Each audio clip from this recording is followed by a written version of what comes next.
Hello बच्चों, आज हम बाल महाभारत कथा का चैप्टर 10 लाख का घर पढ़ेंगे। भीमसेन का शरीर बल और अर्जुन की युद्ध कुशलता देखकर दुर्योधन की जलन दिन पर दिन बढ़ती ही गई। वह ऐसे उपाय सोचने लगा जिससे पांडवों का नाश हो सके। इस कुमंत्रणा में उसका मामा शकुनी और कर्ण सलाहकार बने हुए थे।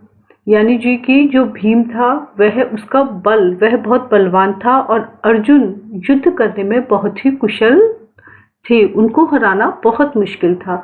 तो यह सब देखकर जो दुर्योधन के मन में जलन की भावना दिन प्रतिदिन बढ़ रही थी और वो जो था वह पांडवों के प्रति जो है कुछ चालें चलता था। तो उन सब में शकुनी और कर्ण जो है उसके सलाहकार बने हुए थे। बूढ़े धृतराष्ट्र बुद्धिमान थे। अपने भतीजे से उनको स्नेह भी काफी था, परंतु अपने पुत्रों से उनका मोह भी अधिक था। दृढ़ निश्चय में उनमें कमी थी, पर वह किसी बात पर वह स्थिर नहीं रह सकते थे। अपने बेटे पर अंकुश रखने की शक्ति उनमें नहीं थी। इस कारण यह जानते हुए भी कि दुर्योधन कुराहा पे चल रहा है, कुराहा यानी बुरी राह पर, उन्होंने दुर्योधन का साथ दिया।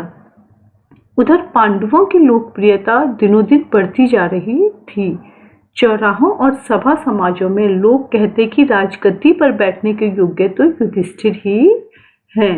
वे कहते थे धृतराष्ट्र तो जन्म से अंधे थे, इस कारण उनके छोटे भाई पांडु ही सिंहासन पर बैठे थे। उनकी अकाल मृत्यु हो जाने और पांडवों के बालक होने के कारण कुछ समय के लिए धृतराष्ट्र ने राजकाज संभाला था। अब युधिष्ठिर बड़े हो गए हैं, तो फिर आगे धृतराष्ट्र को राज्य अपने अधीन रखने का क्या अधिकार है। भीष्म पितामह का तो कर्तव्य है कि वह धृतराष्ट्र से राज्य का भार युधिष्ठिर को दिला दे। युधिष्ठिर ही सारी प्रजा के साथ न्यायपूर्वक व्यवहार कर सकेंगे। ज्यों-ज्यों पांडवों की यह लोकप्रियता दिखाई देती थी, ईर्ष्या से वह और भी अधिक कुढ़ने लगता था। एक दिन धृतराष्ट्र को अकेले में पाकर दुर्योधन बोला, पिताजी, पूर्ववासी तरह तरह की बातें करते हैं। जन्म से दिखाई न देने के कारण आप बड़े होते हुए भी राज्य से वंचित ही रह गए। राज सत्ता आपके छोटे भाई के हाथ में चली गई। यदि अब युधिष्ठिर को राजा बना दिया गया तो फिर पीढ़ियों तक हम राज्य की आशा नहीं कर सकेंगे। पिताजी, हमसे तो यह अपमान ना सहा जाएगा। यह सुनकर राजा धृतराष्ट्र सोच में पड़ गए। बोले, बेटा, तुम्हारा कहना ठीक है, लेकिन युधिष्ठिर के विरुद्ध कुछ करना भी तो कठिन है। युधिष्ठिर धर्म अनुसार चलता है, सबसे समान स्नेही करता है, अपने पिता के समान ही गुणवान है। इस कारण प्रजाजन भी उसे बहुत चाहते हैं। यह सुनकर दुर्योधन बोला, पिताजी, आपको और कुछ नहीं करना है, सिर्फ पांडवों को किसी न किसी बहाने वारणावत के मेले में भेज दीजिए।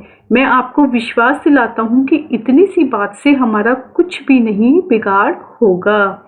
इसी बीच अपने पिता पर और अधिक दबाव डालने के इरादे से दुर्योधन ने कुछ कूटनीतिज्ञों को अपने पक्ष में मिला लिया।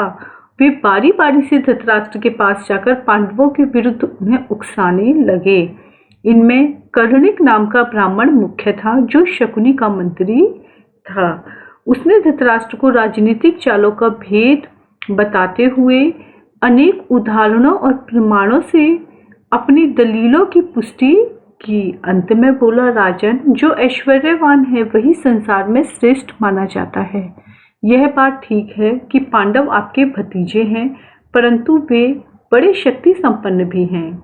इसी कारण अभी से चौकन्ने हो जाइए। आप पांडु पुत्रों से अपनी रक्षा कर लीजिए, वरना पीछे पछताएंगे।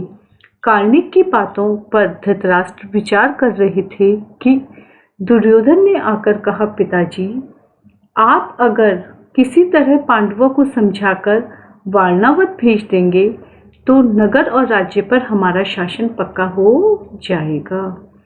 फिर पांडव बड़ी खुशी से लौट सकते हैं और हमें उनसे कोई खतरा नहीं रहेगा।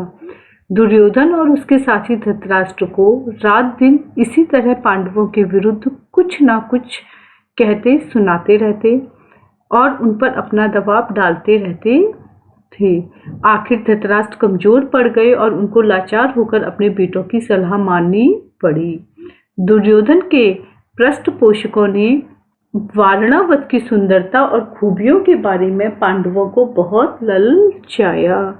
कहा कि वारणावत में एक भारी मेला होने वाला है जिसकी शोभा देखते ही बनेगी।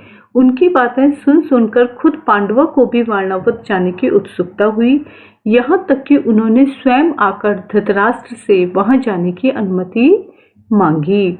धृतराष्ट्र की अनुमति पाकर पांडव बड़े खुश हुए और भीष्म आदि से विदा लेकर माता कुंती के साथ वारणावत के लिए रवाना हो गए। पांडवों के चले जाने की खबर पाकर दुर्योधन की खुशी की तो सीमा ना रही। वह अपने दोनों साथियों कर्ण और शकुनी के साथ बैठकर पांडवों और कुंती का काम तमाम करने का उपाय सोचने लगा। उसने अपने मंत्री पुरोचन को बुलाकर गुप्त रूप से सलाह दी और एक योजना बनाई। पुरोचन ने यह सारा काम पूर्ण सफलता के साथ पूरा करने का वचन दिया और तुरंत वारणावत के लिए रवाना हो गया। एक शीघ्रगामी रथ पर बैठकर पुरोचन पांडवों से बहुत पहले वारणावत जा पहुंचा। वहां जाकर उसने पांडवों के ठहरने के लिए सन, घी, मूंग, तेल, लाख, चर्बी आदि जल्दी आग पकड़ने वाली चीजों को मिट्टी में मिलाकर एक सुंदर भवन बनवाया। इसी बीच अगर पांडव वहां जल्दी पहुंच गए तो कुछ समय उनके ठहरने के लिए एक और जगह का प्रबंध पुरोचन ने कर रखा था। दुर्योधन की योजना यह थी कि कुछ दिनों तक पांडवों को लाख के भवन में आराम से रहने दिया जाए और जब वे पूर्ण रूप से निःशंक हो जाएं, यानी कि शंका से रहित हो जाएं, उन्हें कोई संदेह ना हो, तब रात में भवन में आग लगा दी जाए जिससे पांडव तो जलकर भस्म हो जाएं और कौरवों पर भी कोई दोष ना लगा सके। इस तरह से बच्चों हमारा यह चैप्टर समाप्त हुआ। Thank you. प्लीज़ आपने अगर अभी तक मेरा चैनल लाइक और सब्सक्राइब नहीं किया है तो प्लीज़ इसे लाइक कीजिए और सब्सक्राइब कीजिए। Thank you.